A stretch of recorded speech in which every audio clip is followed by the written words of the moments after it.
It's your friendly neighborhood farmer for your Aunt Kara, and since it's October, I figured I'd tell you guys what it was like growing up on the farm and trying to do Halloween and trick-or-treating. So as most upper Midwesterners already know, it's kind of a toss-up what kind of weather you're gonna get on Halloween, whether you're gonna get actual like nice weather or whether it's going to be just freezing cold with snow on the ground. So we had that typical Midwestern experience of either having to wear your winter jacket over your costume or having to have a costume that fit over your winter jacket. So none of us got to be witches or like anything that showed our legs because it was too cold. A couple of costumes that I had as a child. At one point my family went as the different M&Ms, so we all were a different color M&M. I think we did a Scooby-Doo one time. And then, you know, as we got older, we didn't want to do family costumes anymore, so we just kind of go as whatever. Cat was always a popular one because you could just wear black pants, black shirt, black ears. It was super easy. But I'm distracting myself from my story. So unlike growing up in like a city or a suburb, you know, where you can just kind of park your car and walk up and down the streets and call it a night, we since I lived in the country, on the farm, we would have to pile everybody into the van, all your costumes. I've got 4 other siblings, so, you know, got 5 children, 5 costumes, 5 bright orange plastic pumpkins, and then 2 parents into the van. And we'd start by driving to the closest neighbor. You'd run up to the door, hope they were home, and, you know, do your trick-or-treating that way. And then we'd drive to our little hometown of 20 people, and we'd go around to each, like, the 5 houses that you could get candy from.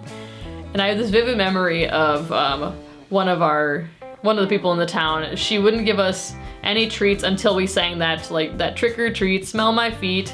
We had to sing the whole thing or she wouldn't give us any candy. And my mom was like, that's so gross. And this lady thought it was just hilarious. And she would invite us in, you know, my parents would talk. So it was kind of an all-night experience because not only were you trick-or-treating, you knew everybody. So you had to come in, take off your winter clothes because the house is warm inside, and then sit and chat for a bit, start pulling on your mom's arms like, come on, we gotta get more candy. But it also meant that we got a lot of like cool different like things for our, hi Buttercup. We got a lot of cool treats for trick-or-treating. Like one lady always made her homemade caramel. We got like homemade popcorn balls. There was one guy who would just give us a can of pop. So you'd have all your light candy, he'd just plop this drink into your pumpkin and send you on your way. One guy I remember, he always kept a bag of Snickers in his first drawer, and he'd see us coming and he'd hold it up in the window so you could see that he was coming, and we're like, oh, there he is. And I think we did we'd hit a couple houses. You know, there wasn't a lot of people around, it was more driving than it was getting candy, but we'd always come home with full pumpkins because no one else was gonna come trick-or-treating, so they like dumped half a bag of candy into your pumpkin because no one else was gonna be there. And then we'd go home and do the old candy swap. Like, at that time I didn't like Reese's Peanut Butter Cups. I've since amended my ways and I am a healed person. But we'd dump all our candy on the floor and start trading with my siblings and giving candy to my mom that none of us liked because mom would just do that for us.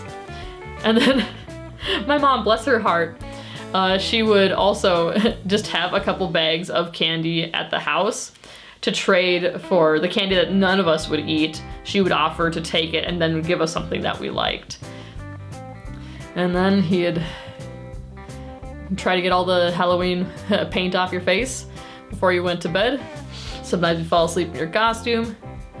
I do have one memory of it being one of those cold winters, and we were doing a Midwest goodbye, and it was so terrible because it was so cold outside, and we'd already made it to the porch. So they were standing inside and all my family was on the outside, and we're just like freezing, but they can't stop talking.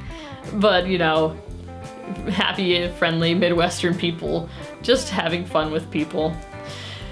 It's one of the like holidays that I really liked the most as a child because, well, obviously the candy, but just getting to like dress up and go and visit all the neighbors and just have a fun night out with the family. And you know, other than me being a generic white girl, like it's probably another reason that I love Halloween so much.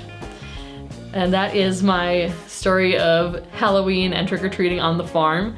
Thank you guys so much for tuning in, and we'll see you next time. Alrighty, bye-bye!